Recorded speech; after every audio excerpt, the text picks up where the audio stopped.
Hello, good morning, and welcome to this Dawn Busters Taste Challenge. We have two blended whiskeys, American. This one specifically is Kentucky blended whiskey at an 80-20 blend ratio, meaning 80% grain spirits, neutral spirits, and 20% straight whiskey with no website listing. There used to be Brook webpage. There was the Brook webpage on the Beam-Suntory website, but they took it down. So Kentucky blended whiskey. It's always got the inspector on there, the government whiskey and liquor inspector. We have a guest star. She was ringing the bell, so I said, "Okay, wait."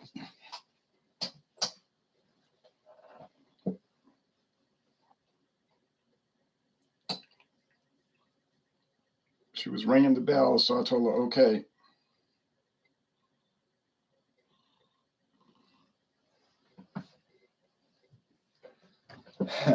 Anyway, don't you go wandering, or I'm gonna make you go outside. Okay.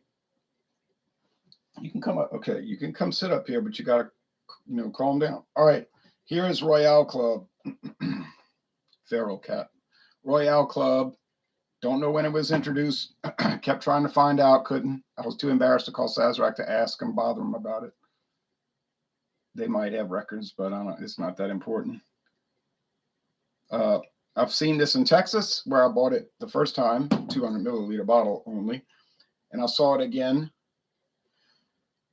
last month in Arkansas where I bought the 750 milliliter bottle. Price $6.99 plus tax. And this Brook was $6.89. I think it was $6.89 plus tax. I bought this 2 years ago, and it's a liter bottle. And I bought this in Texas, in a town called Orange, Texas. They say the city of Orange, Texas, but if you go there, you say this is no city, this is a town. At Red Dot Liquors on United States Business Route 90. Okay, anyway.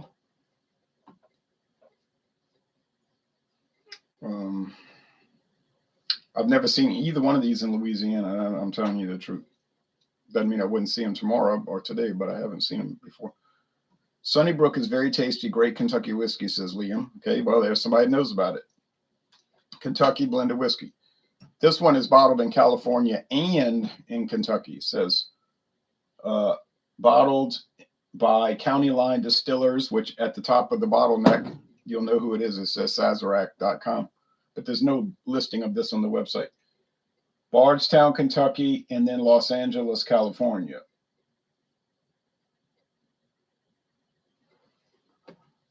It's an American blended whiskey, meaning, doesn't even say that, it just said blended whiskey. It just means it could come from anywhere,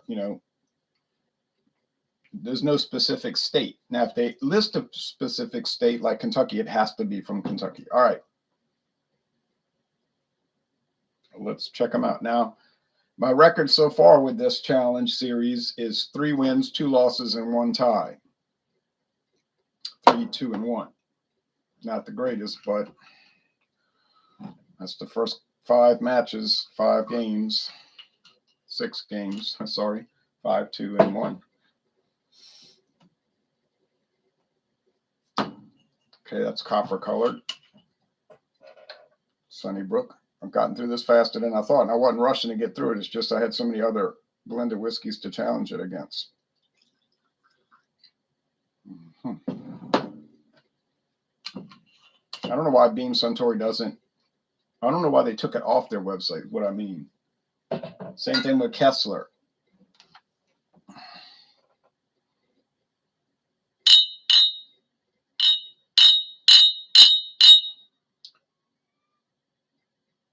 Ooh, did you hear that owl? Is that why you wanted to come in? Was that scaring you, the owl? She seemed to stop kind of short when the owl was hooting or screeching earlier. She was like looking around. All right, this one is more golden, the Brook, and the Royale Club is more copper. I just posted a video this morning, a duo review with Royale Club, with my friend David doing Royale Club. he was like, "What's the story on this product?" I said, "I don't know the story, except what I just told you. I don't know when it was introduced. I don't know if Sazerac started it or bought it from somebody. We know it's aged at least 4 years because it has no age statement. So the straight whiskeys are aged at least 4 years. This much we know. Now the Sunnybrook, it states on the bottle. So it tells you right here on the back. Beam-Suntory is pretty good about doing that. Kentucky blended whiskey. The straight whiskeys in this product are 4 years or more old. 20% straight whiskey, probably Jim Beam, and 80% grain neutral spirits. Because think about what other would it be, you know? What's the main thing they make? They make Jim Beam. How old is it? No age statement, but we know it's 4 years old by what they said on the commercial a few years ago. Aged 4 long years, twice as long as the law requires. So, see, so they don't say it on the bottle, but we know it's 4 years because they said it on the TV commercial. Well, there's no official age statement for Jim Beam. But how hard would it be to take Jim Beam and blend it with 80% grain spirits and sell it? It wouldn't be hard at all. You might say, well, that's Jim Beam that doesn't cut the mustard. It's like Jim Beam barrels that didn't come out so nice. That's probably true. Just like this Royale Club is probably very old Barton or Old Charter or Buffalo Trace or Ancient Age that didn't quite come out properly. And so they blended it off with grain spirits and sold it as an inexpensive brand. Because they figured people are not going to sip these anyway. They're not going to sit there with, like I'm doing, at room temperature and sip on them. They're going to make cheap cocktails with it. Like somebody was telling me their grandmother likes to drink whiskey with milk. I did a video with that whiskey mixed with milk, but I deleted it. I was like, oh, that's stupid. Just like I did one with coffee, and I was like, forget that. That's getting too much off track. Wine was off track in the beginning, 2011, and then, you don't want to get too crazy, but just stick with brands. Brands, this brand, that brand, the other brand. How does it taste? How does it taste versus this one? Can you tell it apart from the other one? The blind taste tests show us that. Well, I mean, you might be able to tell them apart. Sometimes I can't. Okay. Can't look down, though, because the darker appearance is going to be a tip-off that it's the Royale Club. Yeah, so people are taking this, probably, mixing it with V8 or pineapple juice or whatever, whatever they're doing. The old pineapple juice, Great Value pineapple juice, something like that. I don't think they're getting too complicated with Royale Club or Sunnybrook, but that's not a knock against the products. It's just where that's where they exist, Or you could see it at a bar room, but usually you see the liter bottles at a bar room, not 750s. Check around next time you go to a tavern or a bar or a lounge. Okay, you're going to get your food, okay? You're going to get pet. She's kind of like biting on my hand so that I'll keep petting her. I can't keep doing that, okay?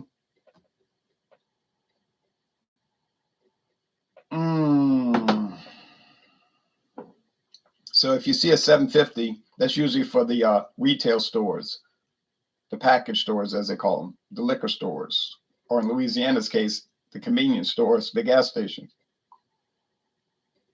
Your 750s, your 400 milliliter. I mean, those are not too common. 750, 375s, 200 milliliter, 100 milliliter, 50 milliliter, yes. And the 1,750 milliliters, the handles, those are all for your package store. And you see some that sell liters. Now there's Elio's Wine Warehouse in New Orleans. They really just sell liter bottles. I mean, they do have some handles, but they mainly deal in liters for some reason. Not totally, of course, but mainly. I don't know why they chose to go that route, selling what the bar rooms have. Dorignax tends to be that way too, very commonly. Liter bottles. You can go to Dorignax to get Myers's rum, you know, that dark rum, liter bottle. Well, everybody else has 750s, either plastic or glass, which is a mystery a little bit, but that's what they have. Okay, stop it. I shouldn't have let you in. But of course, you wouldn't have stopped ringing the bell, would you? No. I was trying to pick up the nuttiness, the pecan oil, walnut oil thing, but I'm not getting that right now.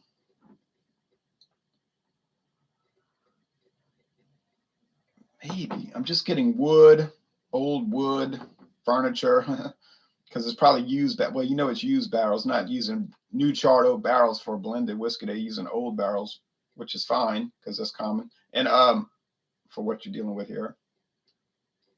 But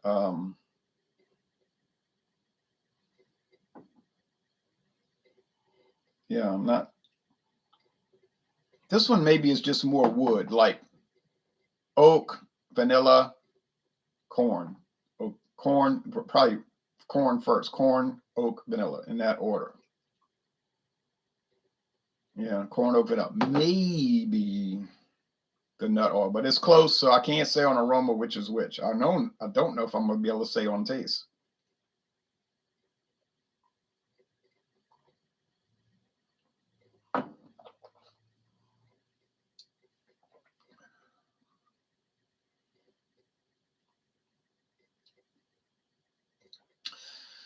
A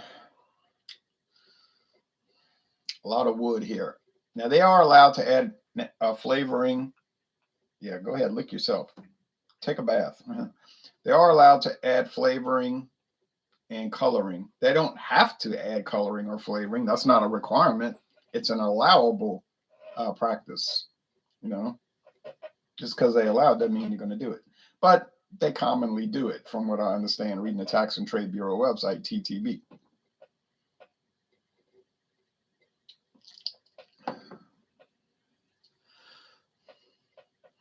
Sweet sugar, sweet corn. You get sugar from corn. You know, the corn syrup is sweet, like Cairo. They add a little vanilla flavor to that. Canadian whiskey is allowed to have flavoring added as well. But I believe I couldn't find a current regulation, but I believe it's no more than 10%. I'm sorry, 9.9%. Yeah, up to 9.9% flavoring. Crazy, huh? American whiskeys, they're only allowed to have up to 2.5% of the volume. 2.5%. Gonna get on the ground there.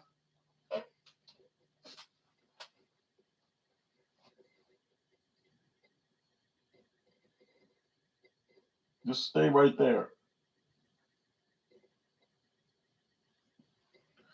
Joe Biden's dentures picked up the O'Sullivan's Irish Cream from CVS upon your review.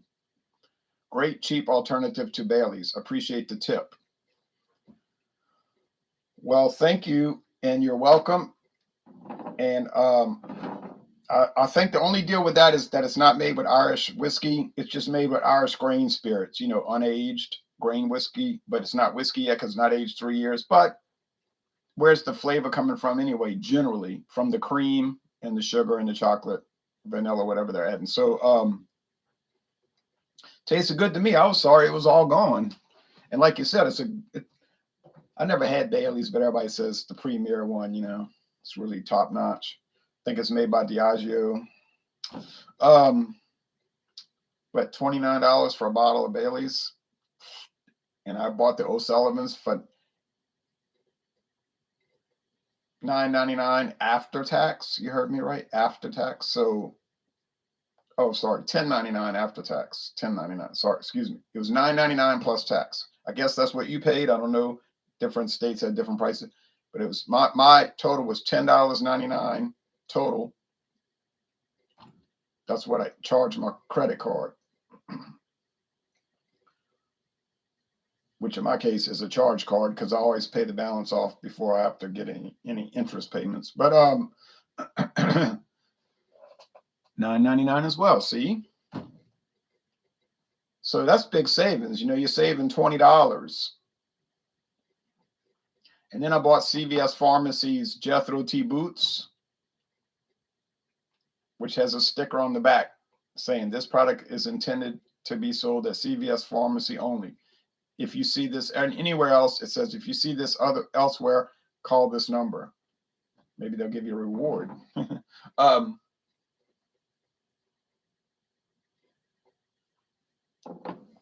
And I bought their Grand Legacy Canadian whiskey recently. The Grand Legacy rum, silver. The Grand Legacy rum, gold. Now it says made in Kentucky.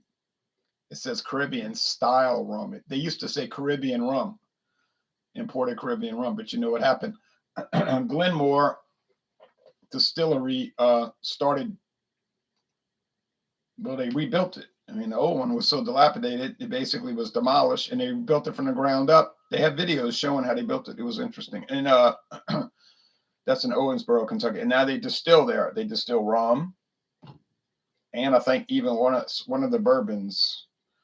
Which one is it? So they're saving money by not importing the rum.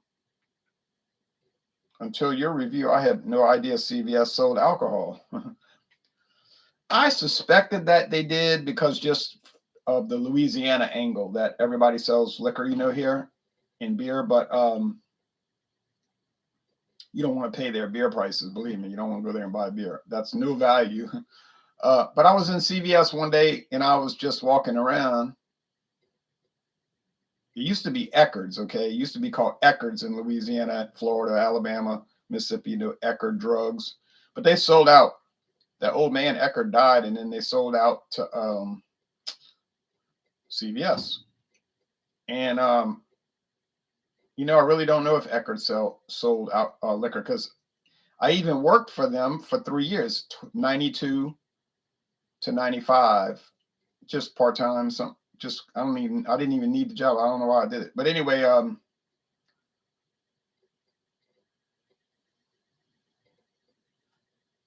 I don't recall at all if they sold liquor. I remember they used to have a really mighty fine record album section, like music section and drugstore. They had a lot of good records there. You know, good selection, like you would think it'd just be, you know, marginal, but it wasn't.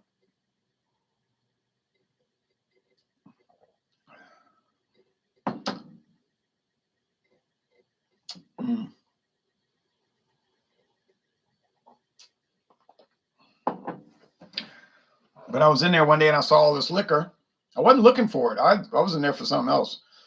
I rarely ever go there. And I was like, look, what is this? And I saw all these liquor brands, you know, typical brands: Johnny Walker Red Label, Johnny Walker Black, doggone, you know, of course, Crown Royal, Jack Daniels, naturally, Bacardi, and all that normal stuff. And the prices are about the same as everybody else. And then I see all these peculiar brands like Grand Legacy, and I'm like, okay, these are private label brands made by, it was obvious it was Sazerac.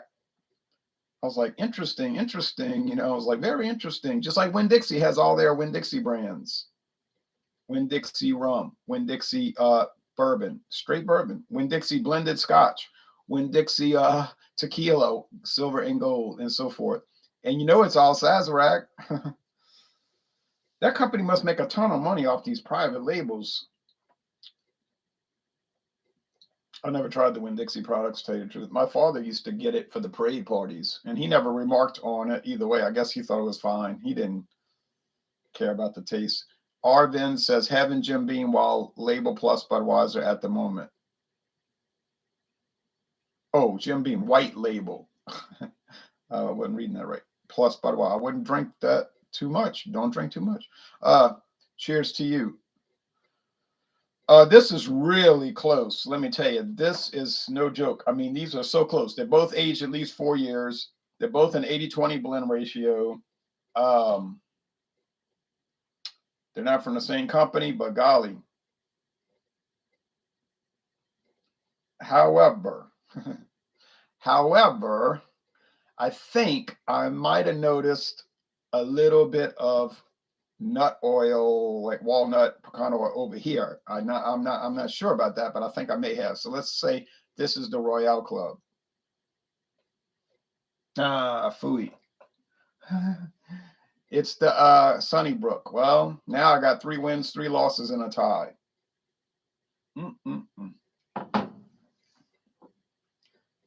Well, it's my fault, but then I haven't done anything wrong, right? I'm competing. I'm doing my best. They're very similar one to another, so it might turn out that I'm just even. Like I could live with that. I could live with that if I did, and I got another week of this left.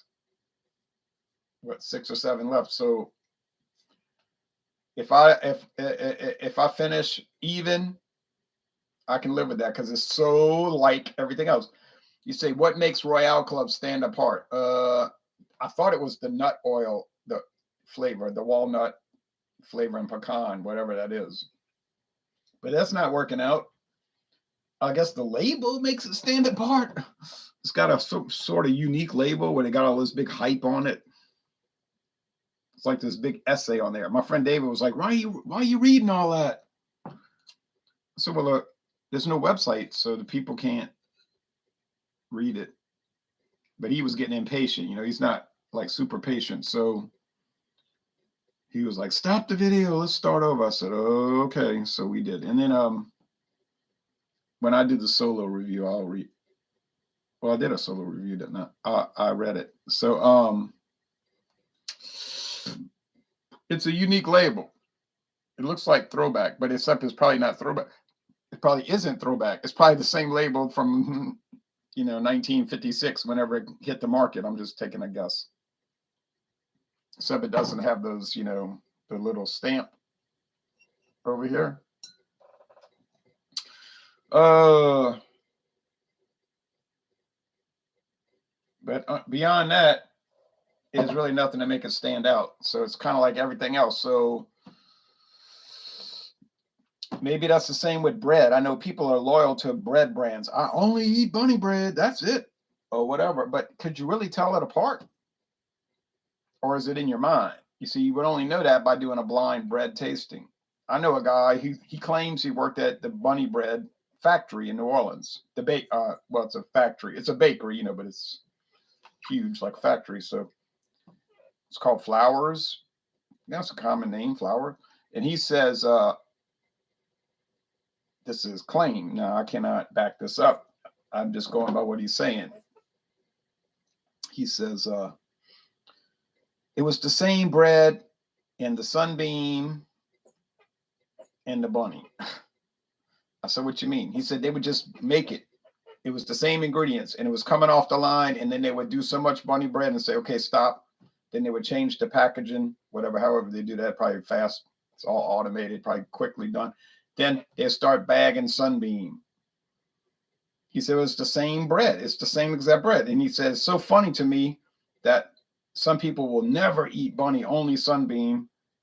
Now that was 30 years ago, of course, when he said, and some people won't eat Sunbeam, only bunny. And he says the same bread. Now, do they do that in liquor? That's a common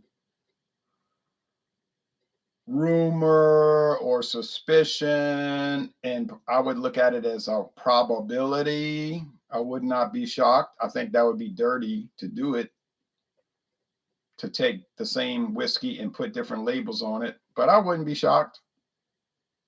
Is it done with beer?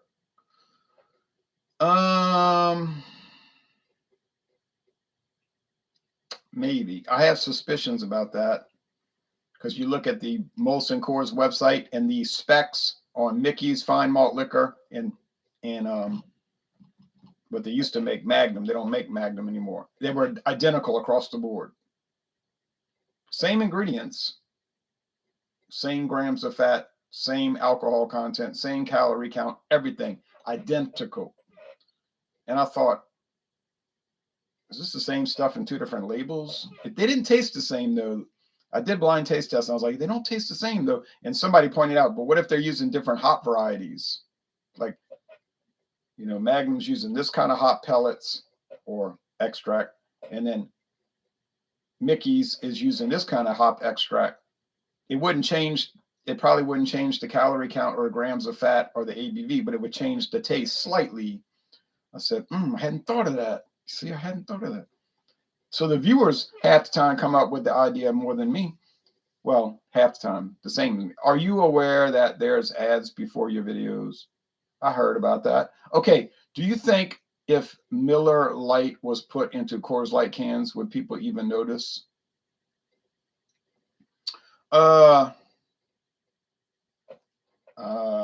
Maybe half the people might notice, but it's such a slight difference.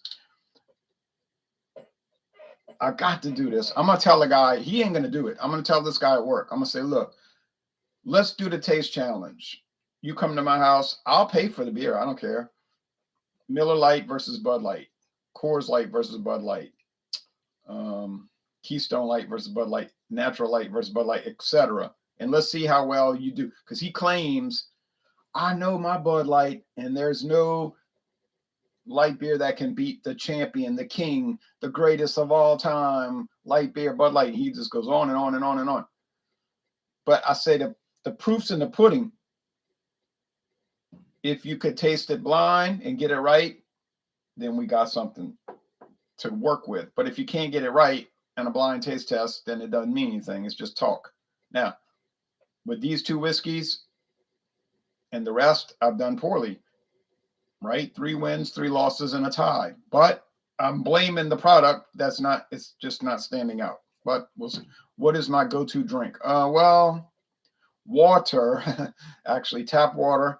And I've been dealing with natural ice a lot. Natural ice. I'm starting to think maybe I'm gonna go to a natural light because the ice seems too strong. I love the flavor now, and the calorie count is low. Really, natural light is incredible with this low calories. Bud ice is even lower. Bud ice is what, like 122 calories? Crazy, right? But it seems a little strong. Like it's a little strong. Like, meaning it's got too much alcohol and I feel like, ooh, did somebody give me medicine, after? So I'm just thinking about it. Blind taste test is the only way I suspect most would fail, says Joe Biden's dentures. Yeah, even the Pepsi challenge, there was some bogusness to it. Remember they used to do the Pepsi challenge and say, 8 out of 10, whatever it was, 8 out of 10 drinkers prefer Pepsi over Coke. And I remember they did one. We're outside St. Louis Cathedral in the French Quarter. I remember that one, in the French Quarter, where you would have a lot of people passing by, and they recorded it. Okay, but then somebody did a more in-depth study of that. They started looking at because remember Pepsi would say, it's true, you could check with us and we can prove it. Our studies show it. And they would say their records were open for public purview and whatnot. But somebody researched it and said, yeah, that's true. The people did prefer Pepsi in the initial taste, but as they kept drinking through the bottles or cans, then it flipped to the Coke. They prefer Coca-Cola. So over time,